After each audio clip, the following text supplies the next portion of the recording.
You'll hear firsthand how 2 Australian organisations have boosted productivity by harnessing the skills of their workplace. There were to be 3.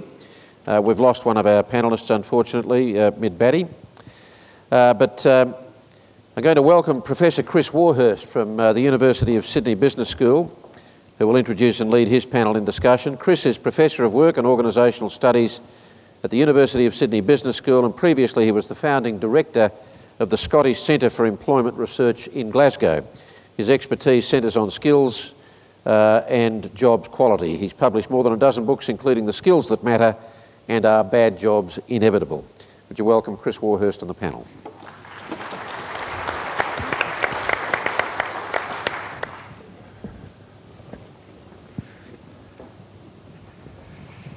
Kerry, thank you very much. That was a bit quicker than I thought. I was still shuffling papers.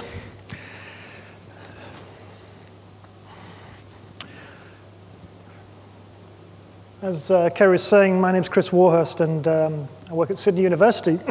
I've spent the last 10 years with my head buried in books and people's workplaces looking at skills. And my job here today is to give an overview of what policymakers and practitioners have been doing in terms of skills for the last couple of years. And I want to do that really for 2 reasons. One is so that we can understand where we are today in terms of doing skills and thinking about skills. And the second is to provide some background to the 2 case studies and our speakers today.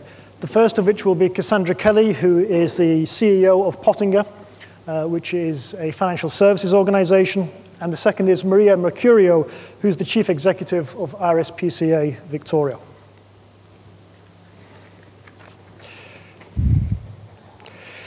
So, that overview.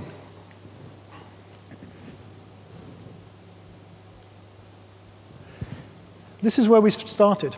Almost all of the advanced economies, from Australia through to many of the European countries, including the United Kingdom, started with supply. What we've been doing for the last 20 years is boosting the supply of skills onto the labour market.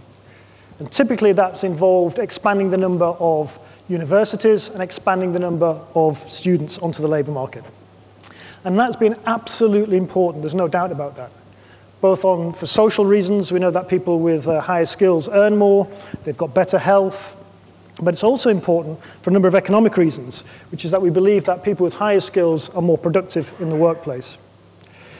So boosting the supply of skills has been very important. However, we've found more recently that boosting the supply is important, but not sufficient. And so more recently, we've been turning to the demand for skills. And we've been turning to the demand for skills for a very important reason. And that's we've suddenly discovered that in Australia, as in many of the other advanced economies, we've suddenly got an overqualified workplace. We've got perhaps about a quarter of the workforce now in Australia who have got more qualifications than they use in the workplace. And we know this not through just asking employees, but asking employers as well. A number of surveys now across the country have indicated that people in the workplace have got more skills than they use. And that signals to us that there's an awful lot of untapped potential in Australian workplaces. That employers could be doing an awful lot more with their workforces. That there are skills that people possess but are not using in the workplace.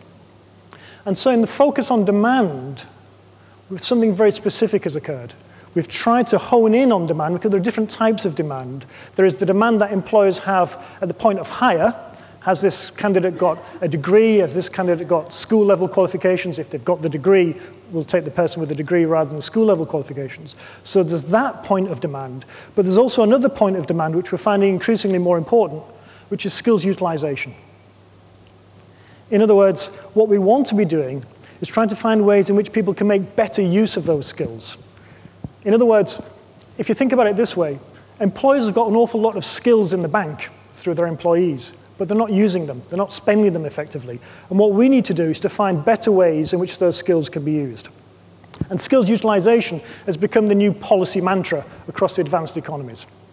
From the United States, across Europe, the OECD, the European Union, and in Australia as well. And what we want to do, as I say, is to try to find better ways in which the skills that the workforce already possess, or could possess, are going to be better used in the workplace, both to benefit those employees and to benefit the employers as well.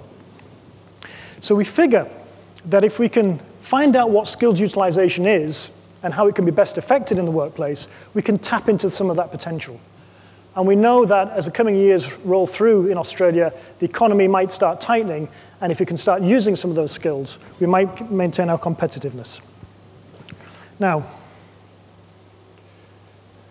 being an academic, there's always a but. And the but is this in this case. We've shifted from skill supply to skills demand to a very specific form of skills demand, which is skills utilization. But the problem is, it's a new policy concept, and actually it's a new area of research as well. And so there's been a definitional problem. We actually don't know what skills utilization looks like in the workplace, and we certainly don't know how it's made more effective. Or rather, let me qualify that. It is until recently, this year, that we've not really known enough about skills utilization. And in other countries, particularly in Europe, that definitional problem has been solved by governments adopting a proxy, and that proxy is high-performance work systems. And there's been a lot of very good studies carried out mapping high-performance work systems. Some very thick documents which people like me plow through in our evenings and weekends. And these are very good studies. They've drawn a lot of cases, a lot of material from right across the world, but two very acute problems emerge with high-performance work systems as a proxy. One is, as you'd expect amongst academics, there's no consensus about what a high-performance work system looks like.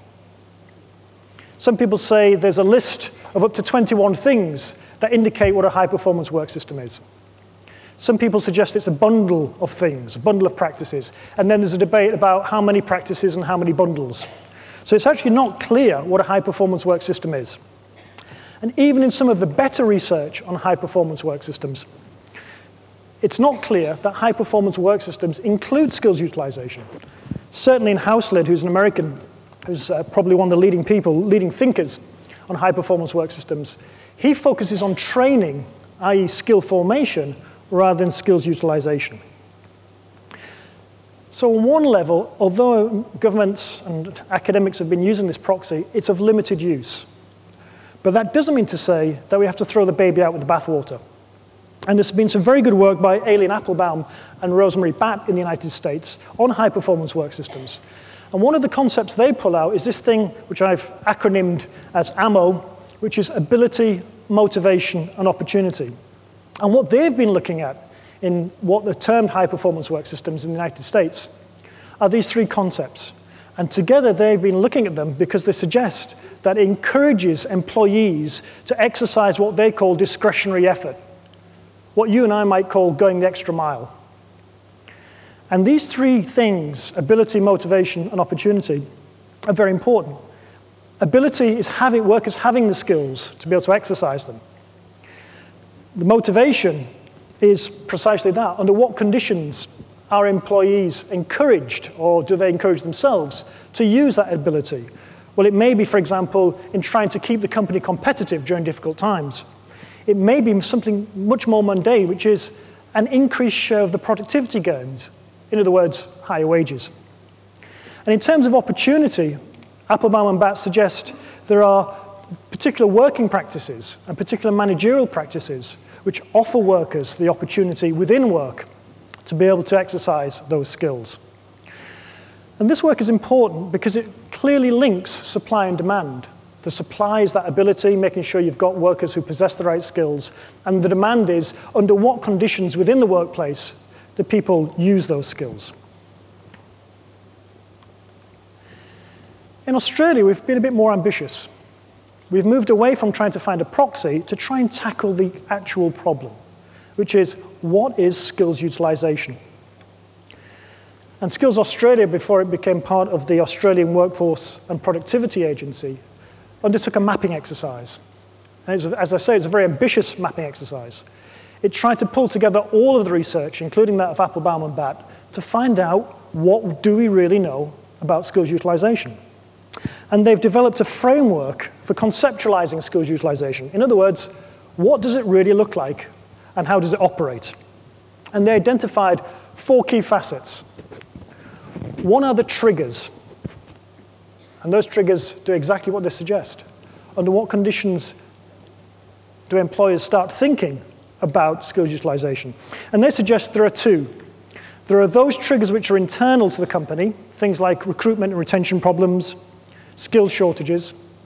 And there are those triggers which are external to the organization. For example, increased competition or changes to the regulatory environment. Second, they identify what might be called the deliverers. What are the actual practices within the workplace which enable skills utilization? And they talk about things like job redesign, providing skills audits so that employers know what skills they've got, what skills they need, and what skills are being used. They also talk about employee participation, the opportunity for employees to talk about their skills and what they think they can do with those skills. And then there are the enablers, which I think of as the kind of grease which oils the wheels. And here, the report suggests that leadership and management are very important. Having the right leadership, the right type of management.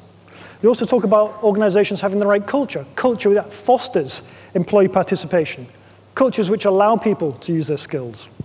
And they talk about good communications between senior management and employees, so that employees know where the organization is going, and therefore can apply their skills. In short, really, when we're talking about enablers, we're talking about, from my perspective at least, good HR practices. The very best organizations are those, therefore, which can develop skills utilization. But they also talk about outcomes. And here it's very clear that there has to be something in it for employers, and there has to be something in it for employees. That's what Batt and Applebaum suggest.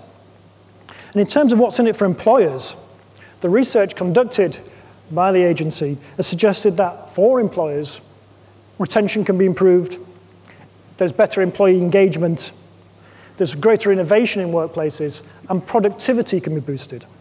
And for employees, well, it boosts their job satisfaction. They suddenly develop learning opportunities, and it provides them with opportunities for career development as well. And all of the case studies, which form the basis of the research, is outlined in this booklet, which you can find in the lobby.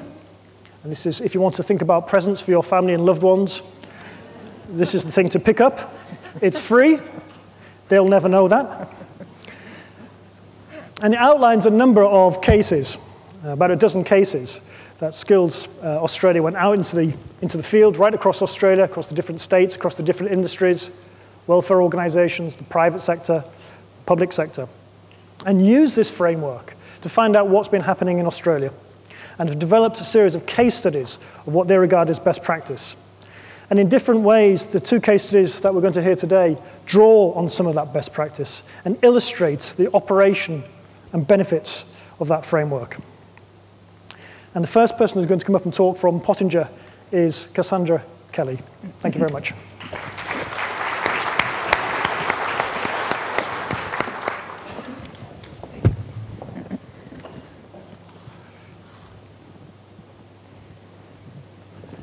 Thank you very much, Chris. I now know what this year's stocking fillers are going to be. A few weeks ago, Jeff Immelt said, "Australia is the gloomiest lucky country in the world." Are we gloomy because we have lost the belief in our leaders, corporate and political?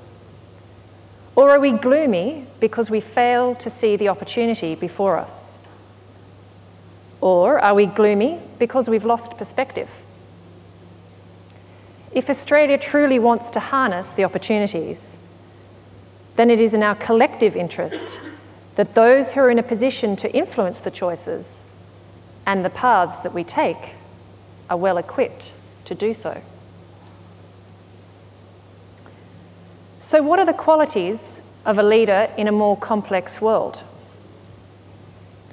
I searched on the internet the other night for qualities of a leader. And I think, Chris, I must have come across the same 21 qualities, and someone else had distilled them down to 7. What struck me was that on all these lists, there was a focus on the personal attributes of a leader. Their ability to set a vision, their charisma or presence to carry it off, to get others to follow. But nowhere did I find the quality that I believe is an absolute imperative if we want to see a more productive workforce and economy. If we pause a moment and ask ourselves what any truly great company relies on, what is the enabler to its value? It is its people. So one quality that I believe needs to go right to the top is the ability to create workplace DNA, a culture that is a magnet for the right talent. An organisation that attracts, motivates and retains the employees that makes it the best at what it does. And thank you for the chance to talk about ourselves as a case study. It's always a little uncomfortable for a personality like mine, but certainly it is a great privilege, and this is certainly the focus at Pottinger. Judging by the number of self-help books in any bookstore or online, we all know personally that we are capable of attracting the wrong people, and that in order to stand the best chance of attracting what we really want, that there are some things that we can do to help us stand a better chance of doing so. Well, in an organisation, it is no different. To stand the best chance of attracting what we want, an organisation needs to spend the time to think about who these people really are, to be able to describe both their personal attributes as well as their technical skills. This may seem obvious, and I've observed that many organisations are good at describing what sort of employees they want technically. Where I note a lack of clarity is around the description of the person as a whole. And perhaps more critically, there's all too frequently a lack of clarity around what the business offers that employee. What the business offers that employee that they will truly value. At Pottinger, we believe that to attract the right people, we must be clear about the sort of people we need to make us stand out. And we also need to be clear about what sort of organisation we need to be to attract and deserve these people. With this understood, we're then free to concentrate on one of the most important aspects of making this come to life. And for me, this is a personal obsession, and it is around the recruitment process and candidate experience. The recruitment process is an advertisement of what the company stands for. It is the beginning of the implied contract between the company and potential employee as to what they can expect to offer and what they can expect to receive. It is the first opportunity that you have to demonstrate your values to these potential employees, who actually may one day be on the other side of the table, interviewing on your behalf and influencing the decisions of the sorts of employees that your company will next see. So having focused on deserving and attracting the right colleagues, we spend a lot of time thinking about how to keep them engaged and motivated. To give you some context around Pottinger, yes, we act in the financial services space, but we make our money by providing advice and by solving problems. We do this in the area of strategy and policy, and we also do it when we advise organisations on acquiring or divesting businesses. So if I'm to go back to what I said at the beginning about the importance of an organisation being clear about the sort of people they need to be their best, then we have recognised that we need people with diverse backgrounds who thrive on continued learning. We intentionally hire people with diverse interests and areas of study, from economics, commercial law and accounting, agro-scientists to astrophysicists. I'm excited when we hire someone new, someone we believe has got what it takes to be a great advisor to our clients. Yet it doesn't mean that they've got it all right now with no room for improvement. So when an employee starts, we carry out a skills attributes knowledge audit of every employee to help us understand and document what they're bringing on day one and what they'll need to learn to make them effective at their role. And bearing in mind, some of what you're planning for is yet unknown, and we'll come back to that. We maintain a very comprehensive and granular record of every individual's professional and personalised development plan. We also take into account that to be a credible advisor, a certain amount of time must pass. Time to collect the war stories and experiences from which to develop perspective.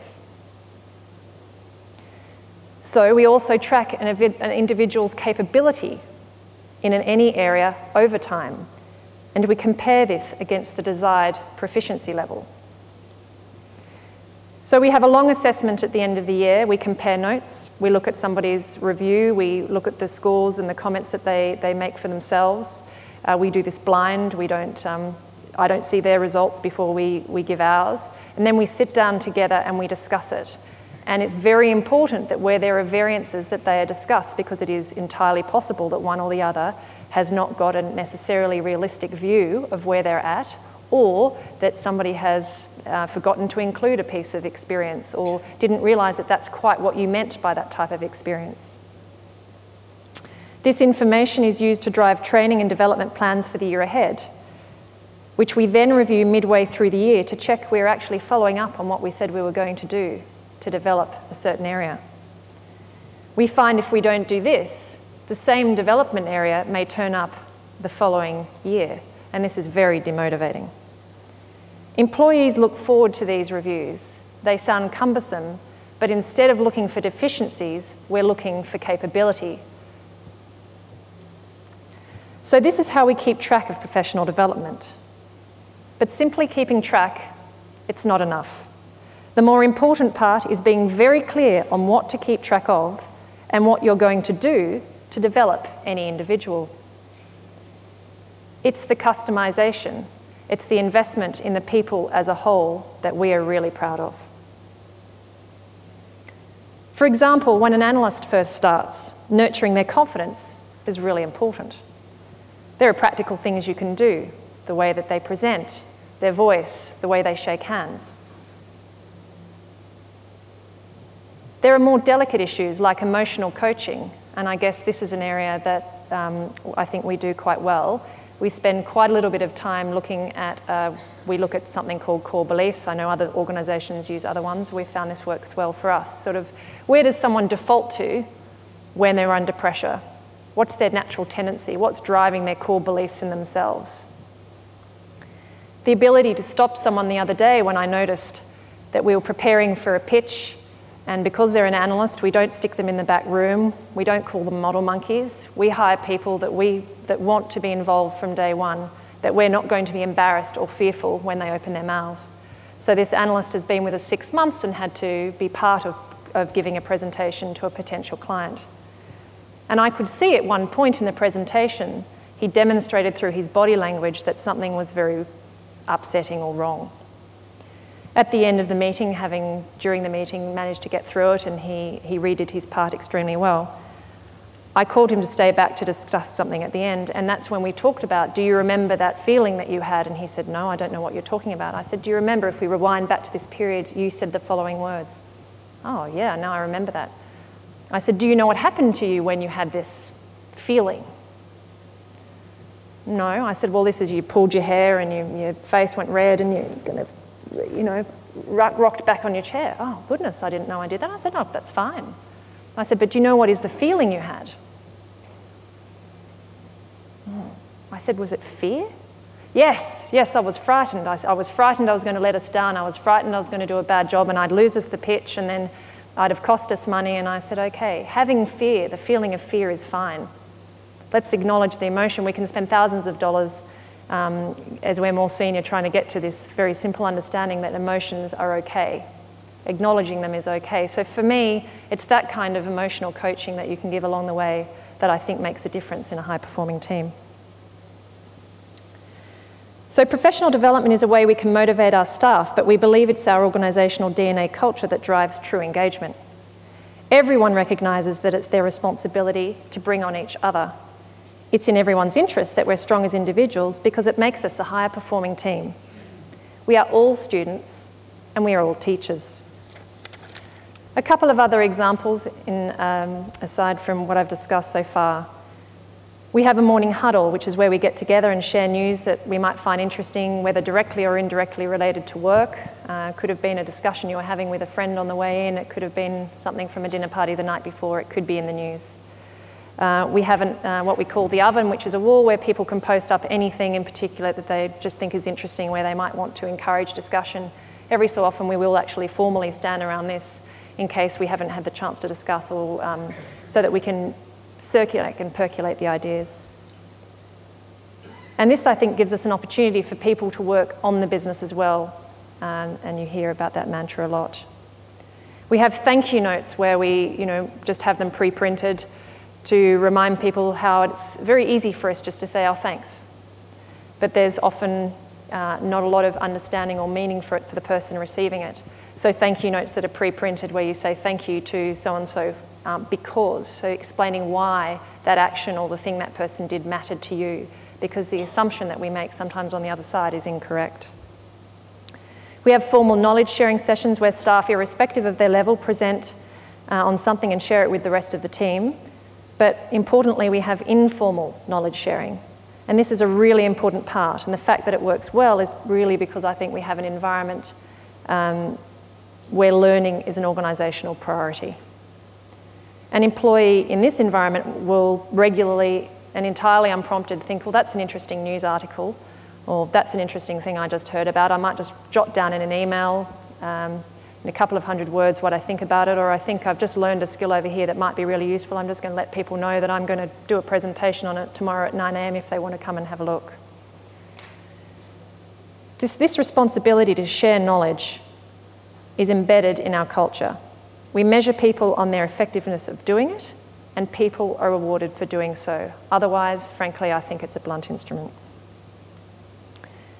So what we're talking about here is a culture that is driven not only by managers and leaders, but actually by the whole team.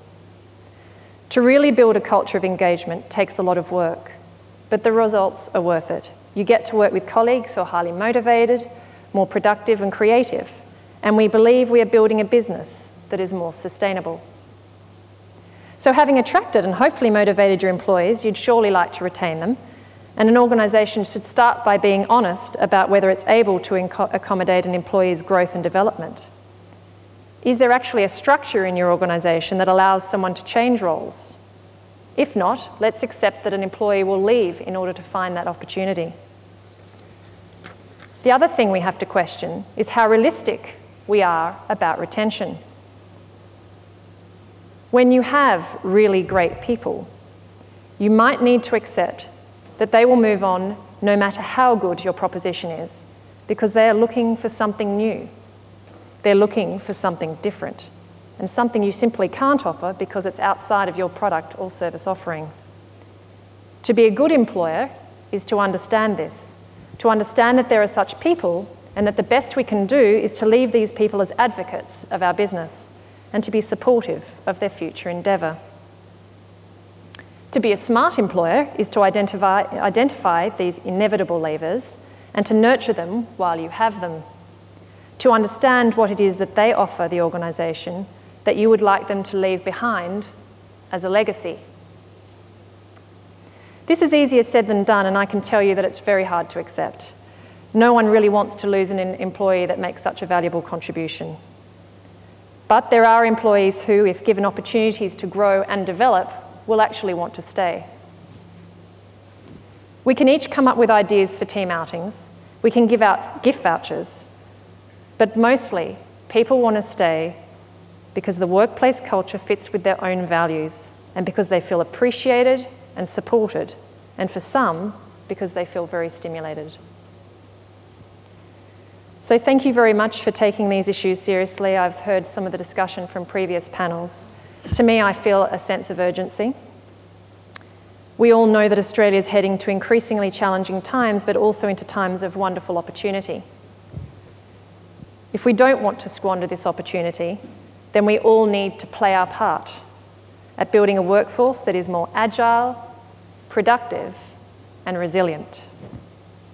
To be clear, the opportunity for Australia lies not only in the hands of those who lead and manage, but also in the hands of those who are being led. And the great news is, I think if we get this right, we find that we simultaneously build a very productive and motivated workplace, and perhaps one that's a lot less gloomy.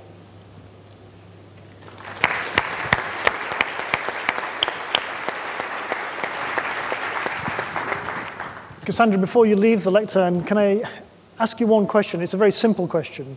Pottinger is a private sector organisation, and often people are very sceptical about what the private sector can do.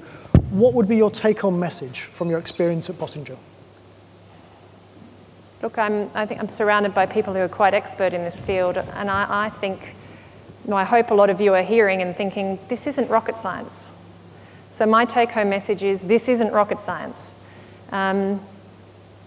We're all accountable in our own role, whether we're a manager or a leader. And I guess if we want to be a productive Australia, for me, we have to nurture our most important asset, and that's our people. And I think we were talking before, Chris, these people have already got skills, so let's look at what they've got. I think the more tricky, more challenging thing you mentioned before is understanding the future demand when we're not yet certain what all of that looks like. So we also need to be working to build very resilient and adaptable people, and that's a much more challenging. But certainly having the mindset that says we've got these wonderful people and let's work with what we've got and make them more than they were when we got them. That's our responsibility. Sandra, thank you very much.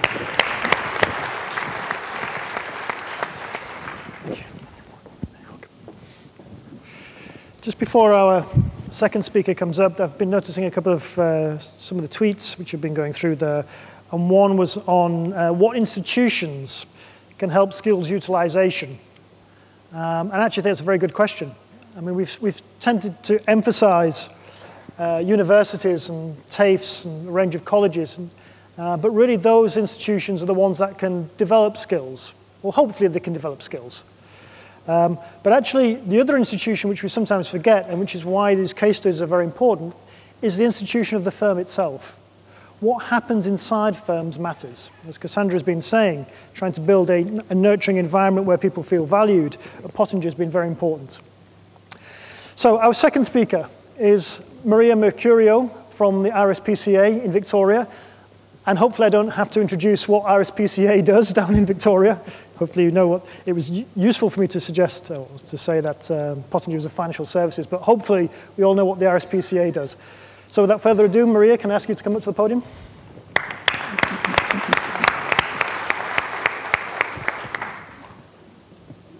Thank you very much. I guess I'll accept what Chris has just said, that I'm assuming that most of you have a pretty fair idea of what the RSPCA does. The letters actually stand for the Royal Society for the Prevention of Cruelty to Animals, if you didn't know that. But the thing that people sometimes don't understand is that we are a community-funded not-for-profit. So we are not a government-funded organization. We're not a government agency, and we rely almost 100% on the community to fund our work. That's a wonderful space to play in, but it brings its challenges, of course. One of the challenges really that we face day to day is the scrutiny that we're put under by our donors, and rightly so. And I would suggest that most of you in this auditorium are probably donors to charities that are important to you. And I suggest also that when you think about donating dollars to these organizations, you probably think about how they're used in a hands-on way. So when people donate to the RSPCA, they think about the hands-on animal work. They think about saving animals. They think about protecting them from cruelty and prosecuting people in some instances who perpetrate that cruelty. What they probably don't think about is the development of the organization, and particularly the people in the organization, and that's sometimes a challenge for us. To my way of thinking, the learning and development of our people is an absolutely essential ingredient in ensuring that we can provide a valuable service to the community and to continue to enhance the outcomes relating to animal welfare. I've recently celebrated my 10th anniversary at the RSPCA in Victoria. I'm getting a bit long in the tooth now. But in those 10 years, when I look back, what I can see is a transformation of the organization into a more strategically focused service provider with a structured strategic planning framework, with skilled and professional staff who uphold our values, and we are very much a value-based organization, and that's very important to us. And we strive to continually improve our results. We have now a much improved workplace health and safety, it used to be called OH&S system, and our work cover premiums have been reduced by 85% as an example of the benefits that we're driving through our new systems. Through a comprehensive governance review, we have reformed our legal structure and renewed our board. So we've certainly had plenty to keep us busy. I wanted to provide some examples today, though, of various training initiatives we've implemented, our OH&S systems as an example of a change mechanism, and our strategic planning framework, which informs, ultimately, individual development plans. So we are fortunate, for the most part, in receiving generous donations from members of the community, with the expectation that the funds will be used for the direct hands-on care of animals. We've been particularly fortunate to have received the support from one of our former board members, an older woman who absolutely passionately believes in developing the people of the organization. So in her wisdom, she donated a significant amount of money so that we could set up a scholarship fund. Through some negotiation with her, we set up the scholarship fund to develop emerging leaders of the organization. And from time to time, she gives us additional funding, so we actually get to enhance that program during those years. We originally set this program up to allow us to target one particular manager every year, and then to look at a development program specifically tailored for that manager. We ran that program for 6 years, and I have to admit that 3 of the scholarship winners, who did emerge as very strong leaders, ultimately left the organization to pursue higher management opportunities elsewhere. Now, we got some criticism at our annual general meeting from some of our members who suggested that perhaps we were squandering those funds if people were leaving the organization. I absolutely disagree, and I see that not as a failure, but certainly as a success. Each of these people actually grew, and they contributed so much more during the time that they remained with the organization, both to their individual teams and to the organization in general. One manager progressed from a fundraising role to an executive manager role, another from an inspector to a team leader, to a manager of our whole animal services. 2 young women who were very successful in the program went off on maternity leave, and both have now returned in technical roles as working on specific projects. That's also an issue that's really important to us, that we encourage young women to take the maternity leave, to keep them engaged with the organization, and then to return and to maintain their skills within the organization. But the RSPCA, like all organizations, has changed over time, and we saw the needs of the RSPCA and our management development program changing. So in 2010, we adopted a different approach to our management scholarship, specifically to help cement changes relating to the responsibilities of a particular group of staff, of young supervisors. So we consulted with our scholarship donor, who was very supportive, and then we focused on a group of people that, who have the job titles of senior animal attendants. We wanted to ensure that we were providing our next level team leaders with the skills they needed to do the job that we were asking of them. So in those years, rather than awarding the scholarship to a single manager, the scholarship was offered to a group of our emerging leaders who were taking their first steps in their management career. We developed a training course in conjunction with the Australian Institute of Management, specifically targeted at the needs of the RSPCA. And we called that program Leading the RSPCA Way. The program covers various topics to equip our leaders with the skills they require to succeed.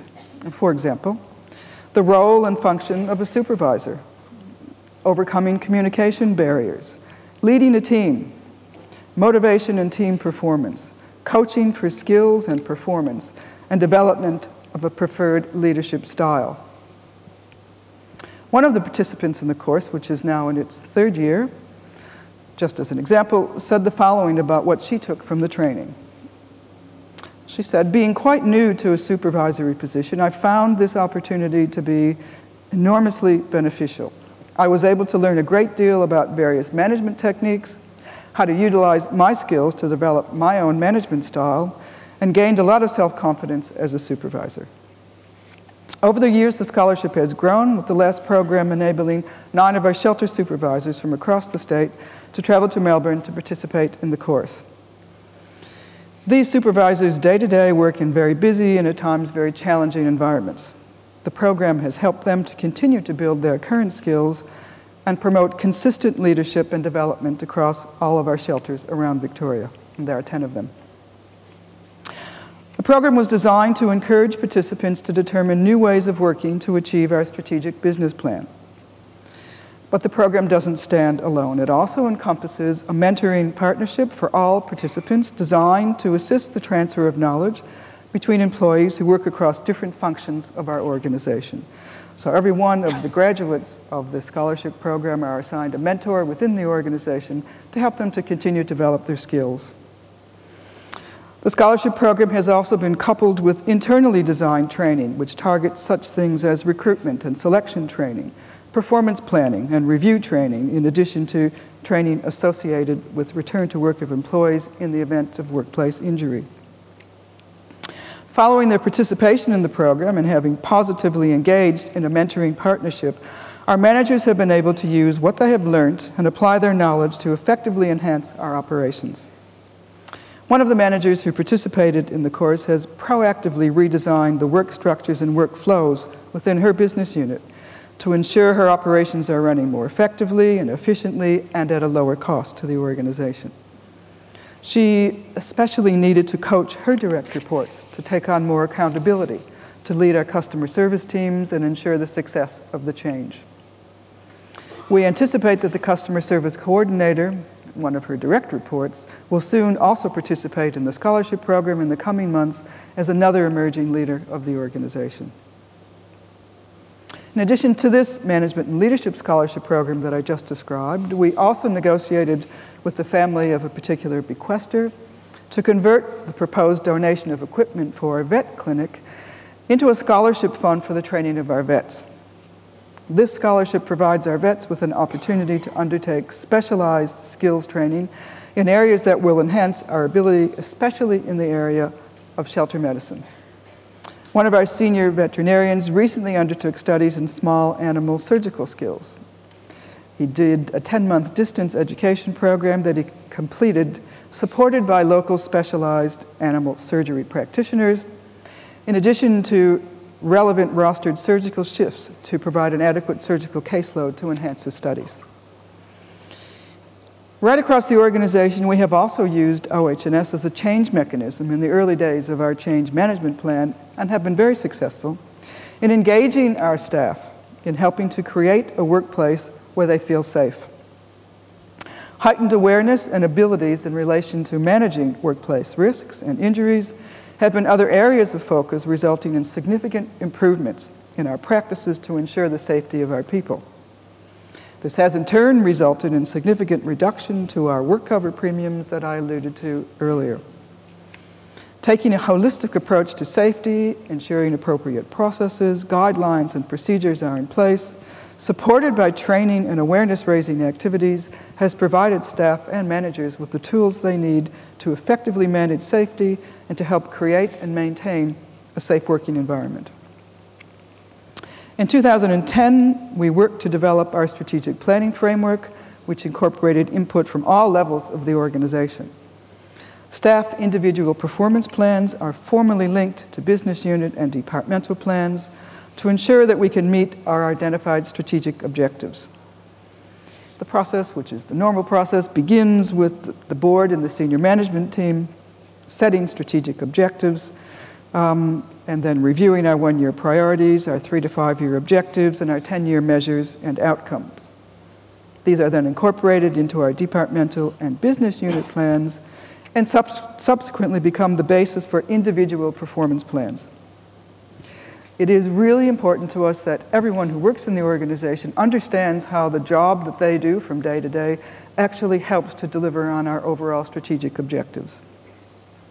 I formally launched the strategic plan with all staff to confirm the details of the plan, to make sure that they understood it, and to answer any of their questions. Facilitated workshops were run across the organization to provide staff with the skills to develop their plans and subsequently to report progress against them.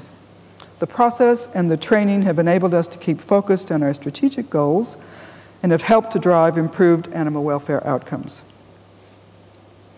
In addition to the specific programs that we run for our leaders, the organization also places a focus on individual skill development identified through the performance review and planning process.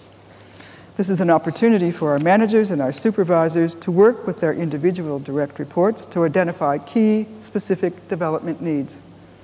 Examples such as computer skills courses, copywriting, communication training are then sourced to meet the identified training needs so that the learning provided can be targeted to the individuals. We provide qualifications to employees when necessary and where possible. Another example was identified a number of staff would benefit from completing a certificate 4 in training and assessment. It was determined that by providing this qualification to some of our inspectors, for example, while not specifically required for their day-to-day roles, they've been able to positively contribute to information sessions and other animal welfare training provided to other staff in the organization. They've helped to train our customer service staff to efficiently handle calls that we receive in relation to animal cruelty complaints. We have a strong culture of providing opportunity for staff development. Secondments and the ability to perform roles in a higher duties capacity also allow staff the opportunity to utilize their skills and to gain experience that may not have been possible in their substantive position. At the end of the day, I absolutely believe that we can't possibly deliver quality animal welfare outcomes without training and developing our people. We can't do anything for the animals unless we have highly skilled and well-trained people to deliver those services. Thank you for the opportunity to speak today.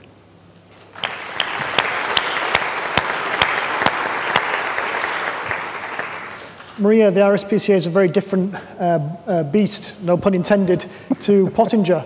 But can I ask you the same question? Through your experiences over the years and the changes that you've had at the RSPCA, what's your take-home message?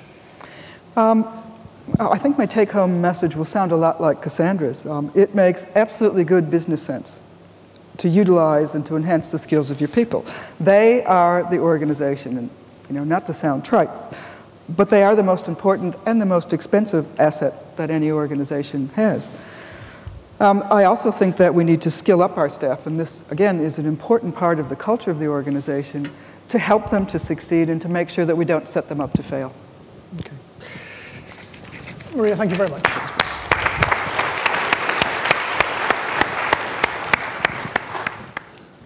This is the part of the panel where I sum up just very briefly the case studies, and you can find more, and this is my second plug, of course. I'm on a pay-per-plug basis at the moment. Better use of skills in the foyer. You can find more details of both the Pottinger and the RSPCA cases in there. But I just briefly want to do a quick summary of both, I think. The first thing about Pottinger which impressed me was this morning huddle. I quite like that idea. It's very different from something I recently experienced at a Swedish university where they had departmental saunas. And I don't know how this happened, but myself and another very uptight Brit were invited to the departmental sauna. And this is the bit which I really don't understand. He and myself got changed separately, and we came out to find ourselves surrounded by naked Swedes in the sauna. So it's interesting that the case study of Pottinger this is my third plug, in the report, is called The Wisdom of Pottinger. And I think morning huddles are much more sensible than naked saunas with your members of staff. They're all naked underneath. Anyway, Pottinger. I think what really came out of that was Cassandra talking about a nurturing and supportive environment for the staff. And that provided an environment in which employees can firstly feel valued, secondly, have the opportunity to grow and develop, and thirdly, which is part of the bottom line, I think, want to remain with the company. And looking through the case study in the report, one of the things that really strikes me about Pottinger is the use of some very, what I might regard as somebody who teaches human resource management, very mundane practices, but actually not many organizations use them, and it tends to be, as I say, some of the better organizations which do use them. And that's things like the use of skills audits, offering real training opportunities, and offering mentoring to staff as a way to encourage these staff to use their skills, to develop their ideas, and apply those ideas to the company's strategic development. That's the point I was making about linking workforce development, organizational development, and business development. These are not separate functions. They need to be joined up. So that's the kind of, for me, that was the real take-home message besides the one that you offered for the case study from Pottinger. When it came to RSPCA, what really struck me was how, again, something which is pretty, for me, as teaching human resource management, it seems pretty mundane, but actually has real bottom-line benefits to the organization. And that was this development of the next generation of organizational leaders. All organizations need that. And what you provided for them was a kind of tailored training course. But this training course didn't just train them to do the job. It trained them to realize that the job was had both a technical aspect and a social aspect. And that social aspect was about learning to support the staff, not just direct them. And the upshot you mentioned there was that this training of the staff at the RSPCA and wanting to get them to maximize the skills that they had led to some job redesign. And that in turn, as I said, really affected the bottom line, which is it led to lower insurance premiums for the company, better staff retention, and less workplace injuries. So I think there are real lessons to be had from both case studies. And I think maybe we can explore some of those lessons when we move to the Q&A, Kerry. Okay. Now we've got the opportunity to hear questions from the audience, but we've also got some material from Twitter, which we might start with. And one that struck me, Chris, is the question of how we're skilling managers and leaders to create and support the kind of culture that Cassandra talked about. Kerry, it's interesting you asking that question, partly because I was going to throw it over to Cassandra. Because I think we have really focused on staff in organizations, the people we hire. But actually, I think it's time that we also look at ourselves as leaders and managers to see what we do as leaders and managers. And actually, I think there's an issue, certainly from the university's perspective, in trying to reconfigure the way we educate our leaders and managers. And that is, as I was saying with the RSPCA, to get them to realize that it's not just about directing staff, it's about providing a supportive environment for the staff, I think, providing the right culture. These kind of things, with the best will in the world, have to be led from the top. Yeah, look, I agree. And I think practically in the world of corporate, you have a board who has to firstly make a really good decision as to who they select as the leader. And that leadership decision needs to be based on their qualities, not just on the bottom line. Although I think if they have the requisite qualities, that's very good for the bottom line. So they go hand in hand. So I would say it does absolutely start from the top. And then it starts, and something that I spend a lot of time talking about, that it's all very well to have your leadership saying the right things, but they then have to make sure that the people every person that they hire is, really pulling in the same direction. I'm just thinking, obviously, having these conversations, the number of journals, the focus on universities, this is all very much aimed at trying to create and support the sort of work we're talking today. If I think about a practical case study recently, which gives me a lot of comfort, I was having a chat to a CEO of a sizable listed, and he was talking about a woman who is extremely good in his organisation, has moved into an area of innovation, and she's not performing overly well. And although this is not my day job and I'm normally advising on strategy or mergers and acquisitions, I sat there and we had a conversation about, well, look, have you spoken to her about this, and is she aligned and understand what you're doing? And we've come up with a plan where, you know, I said, well, look, we focus a lot on innovation where I work. If you want, she can come along and sit in on one of our innovation discussions. Maybe that will help get her juices flowing. Maybe she'll start sitting there and think, oh, I get what this is about, and make her feel more supported outside of her organisation. And I know you've talked about mentoring, and that's something that's very important. And there are a host of other initiatives that are going on for men and women, and increasingly, obviously, a bigger focus on trying to play a bit of catch up for women as well, which I think are all really important. These are all connected, of course, but here's another one. How do we embed a culture of knowledge sharing in a hierarchy? Because I imagine doing what you say, of course, sometimes there's a gap between the two, isn't there? Yeah. Well, if I might just add some comments as well, that relates to the first question as well as the second. I think that people in the organization have a right to understand and to know what their leaders stand for. So they look to us, and they look to trying to match what you say to what you do. So do you make decisions that are in keeping with what you talk about all the time, or don't you? That's really, really, really important, certainly in my organization. We also spend a lot of time talking about the way people deliver outcomes. So we talk at performance review time, particularly, about not just what you deliver, but how you deliver it. So we look at not just delivering against your objectives and your goals, but also delivering against your capabilities and the values of the organization. So again, are you behaving and are you delivering in a way that's in keeping with our values? And people are judged, if you like, as much on how they delivered the outcomes as well as, and as much as, the outcomes that they deliver. We have a mentoring program, as I said earlier. I'm one of the mentors for one of our supervisors in the organization. And it's a wonderful program because you do get to, certainly the mentors learn as much as the mentees. You know, I work with a young woman who, this is her first management job, and I prompt her by just questioning her and getting her to think differently about situations so that she learns.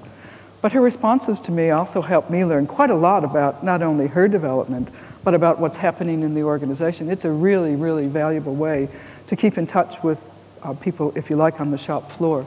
And other mentors have said the same thing. So I think certainly the mentoring program is a critical success element within my organization. I think you touched on something before about embedding knowledge sharing in the culture.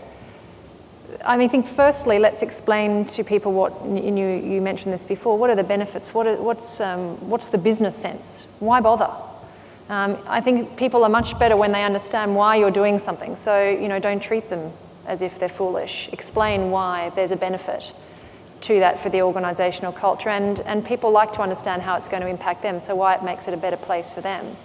And I think going back to your comment about the performance review, that is the time where, you know, we don't have a performance review that just runs down technical ability. We have a performance review that in fact always starts with qualities about the human and the individual and the contribution they make to the environment, the contribution they're making to their community. That is an absolute thing that we look at and we track. You know, what are they doing outside of Pottinger to be a global citizen and someone that is paying it forward. And so this is the perfect time to have a section that focuses on what you are doing to bring along others. So I think really one of the simplest ways to do it is to track it. And of course, for the cynics amongst us, you may say another way to do is link their pay to it. You know, some people won't agree with that, but at the end of the day, if it really is important, if you really believe it's that important to your organisation, you can actually do that. It is actually possible. And so part of it in our culture is that people understand it is that important. I'm not interested in whether you can just bring in money and revenue from clients. That's not enough. And if that's all you can offer, then you won't stay long with us. Chris, have you got anything to add to that? I think two things go hand in hand. One is knowledge creation and the other is knowledge sharing. And I think both of those are underpinned by some of the processes that Maria and Cassandra have been talking about. I mean, you have to provide a set of working practices which make concrete that knowledge sharing and knowledge creation. In other words, this isn't something which is abnormal, it's something that you do as part of your everyday job. And the second part is, it's not just working practices, it's about managerial practices which encourage that and provide an environment which is both supportive and safe in which people can do that. So they don't feel that they're going out on a limb if they're trying to generate a new idea and share it with people. There was one thing that struck me, Cassandra, when you told the story of the young guy who wasn't going to acknowledge his fear until you really you pursued the questions. Emotions are okay. Acknowledging emotions are okay. Unless you're English. I don't know that this has been, unless you're English, or male in management culture until the relatively recent past, I would think from my own observations over the years. Chris, have you got any observation to make about that? Is this partly a reflection of the influence of the growing number of women coming through management? I think it's been there for a long time, but as you rightly say, we've almost tried to ignore it. We tend to think, highly bureaucratic organizations are very emotionless organizations, but actually organizations have always been very emotional. We think about the old paternalistic organizations in Australia, like Cadbury's. They created a loyalty between the company and the organization many years ago. That's what paternalism was about. It was about generating an emotional bond. And I think we went through a period where we tried to forget that or ignore it, and now it's coming back into fashion, let's say, and people are recognizing that employees have emotions. And actually there's a lot of research which suggests that people's attitudes, which is another proxy for emotions, does affect productivity. Well, it's also the question of, when you're operating in an incredibly competitive environment, you don't necessarily want to acknowledge an emotion like fear, do you? So presumably it's a positive to encourage that kind of honesty within staff? Well, there are two types of fear, aren't there? There's let's call them the negative, and there's the positive. You want to encourage the positive, but acknowledge that some of the negatives can exist, and it's about helping the employees to manage them, I think. Well, and the signal from management that it's okay to have those kinds of emotions, or doubts, or anxieties, or whatever. That's right. And then I think over time it's learning. Some of you will really understand what I mean. I guess it's sensing, you can feel that feeling's coming and think, oh, hang on, there's that feeling. That's that old feeling I get when I'm feeling a bit anxious, or if I'm a bit frightened or scared I'm about to make a fool of myself. It doesn't mean I have to then do the physical demonstration of that fear. As you get more experienced at this, you can go off having that feeling, and you can learn other ways to handle the fear. So when you really would wish you hadn't have demonstrated that, you can actually learn that as well. So there are techniques and strategies you can wrap around that. So I think it's really worth pursuing. I work in an organization, of course, that deals with the high emotions day in and day out. So one of our challenges is to try and teach people, again, how to acknowledge those emotions and then what to do with them. And then deal with them. Absolutely. Yeah. Any questions that we haven't covered with Twitter? Was that a hand up? Yep.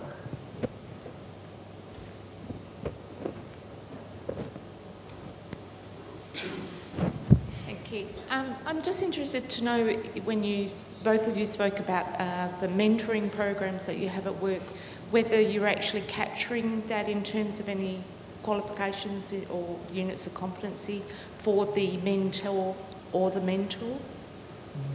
If we're capturing, sorry, I didn't catch. You might have to repeat capturing that. When you're running the mentoring programs, are you actually capturing that learning process in terms of a unit of competency or a qualification for both the person who is being mentored and the mentor themselves?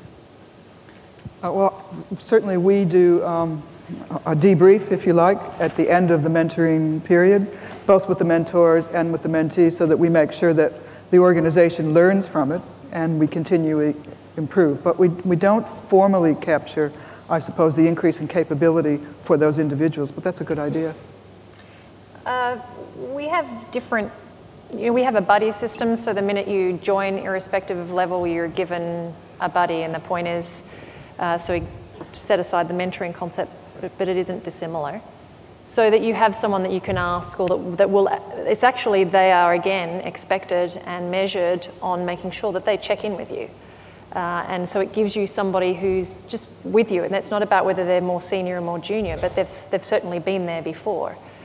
So it's navigating as well, it's having those questions, and it's just knowing that you have someone who is checking in on you. And of course, so am I, but I can't be everywhere. So we have that system. We also have, I'm a big fan of external mentoring. I think that's really valuable. I didn't get that till much later in my life, and I often talk about them being my sort of personal advisory board, and they don't know that I'm on it in that way. If they're not, their term can be up and I don't have to sort of, let them know. But I also need lots of different sorts of advice for me, and different people offer it.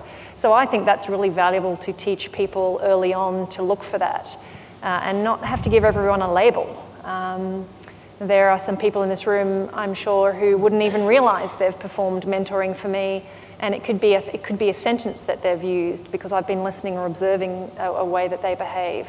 It can be something that they do where I follow something that they do in their day job, and for me that provides mentoring. So we do a lot of that. And to your question, we had, and sometimes we will also pay for it. So we recently paid for an individual, and it's got to be confidential. So however upfront, she permitted a survey effectively to be carried out on her by the person mentoring her and the coach, and we went through that process. And I didn't obviously ask to see the feedback, and I received a phone call from her the other day, the person who went through the program, and said, I know it sounds silly, and one of her problems being this individual was that there wasn't enough homework. You didn't feel like, I don't think we're not doing anything, I'm not achieving anything, because she's a big achiever personality.